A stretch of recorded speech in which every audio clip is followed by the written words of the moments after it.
Halo semuanya, perkenalkan nama saya Serly Ardiawati dari Prodi Akuntansi dengan NIM 245116018. Di sini saya akan mempresentasikan auditing 1. Auditing adalah proses pengumpulan dan evaluasi bukti mengenai suatu informasi untuk menentukan dan melaporkan tingkat kesesuaian informasi tersebut dengan kriteria yang telah ditetapkan. Profesi akuntan publik dan standar audit menurut Undang-Undang Nomor 5 Tahun 2011 tentang Akuntan Publik, yaitu seseorang yang telah memperoleh izin dari Menteri Keuangan untuk memberikan jasa asuransi dan jasa lainnya sesuai ketentuan peraturan perundang-undangan. Jasa akuntan publik diantaranya yaitu audit laporan keuangan, review laporan keuangan, jasa asesiasi lainnya, jasa konsultasi. Lalu tanggung jawab akuntan publik yaitu menjaga independensi, mematuhi kode etik profesi, memberikan opini berdasarkan bukti audit yang cukup dan tepat, lalu menjaga kerahasiaan informasi klien. Selanjutnya, standar audit. Menurut IAPI, auditor wajib melaksanakan audit sesuai standar audit yang berlaku. Prinsip utama standar audit yaitu integritas, objektivitas, kompetensi profesional, independensi, skeptisisme profesional, pertimbangan profesional. Lalu, standar audit mengatur mengenai tujuan auditor independen, perencanaan audit, bukti audit, materialitas, resiko audit, dan pelaporan auditor.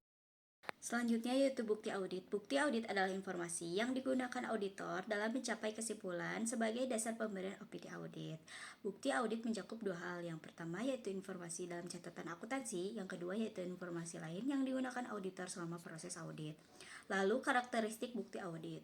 Yang pertama yaitu cukup atau sufisiensi, artinya jumlah bukti memadai. Yang kedua yaitu tepat atau appropriateness, artinya kualitas bukti yaitu relevan dan adil.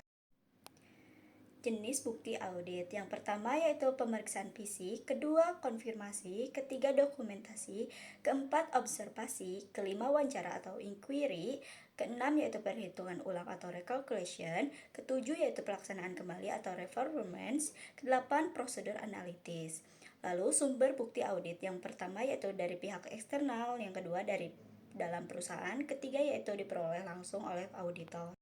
Selanjutnya, proses audit mulai dari penerimaan klien, perencanaan sampai dengan pelaporan. Yang pertama yaitu penerimaan klien. Auditor harus melakukan evaluasi integritas manajemen, penilaian independensi, penilaian kompetensi auditor, pendatangan management letter. Yang kedua yaitu perencanaan audit. Auditor harus memahami bisnis klien, memahami pengendalian internal, menentukan materialitas, mengidentifikasi resiko salah saji material, dan menyusun program audit. Ketiga yaitu pelaksanaan audit. Auditor melakukan pengujian pengendalian atau test of control, melaksanakan prosedur substantif, mengumpulkan bukti audit, menyusun kertas kerja audit.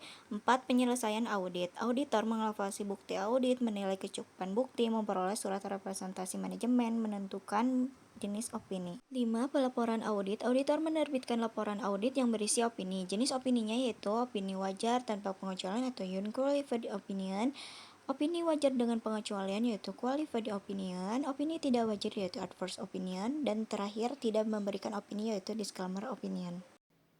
Kesimpulannya, audit merupakan proses sistematis untuk memperoleh dan mengevaluasi bukti secara objektif. Lalu, akuntan publik harus bekerja sesuai standar audit dan kode etik profesi. Lalu, bukti audit yang cukup dan tepat menjadi dasar pemberian opini auditor. Lalu, pemberian opini terdiri dari penerimaan klien, perencanaan, pelaksanaan, dan penyelesaian hingga pelaporan. Sekian pemaparan materi dari saya. Maaf jika ada kesalahan dalam pengucapan. Terima kasih, semoga membantu.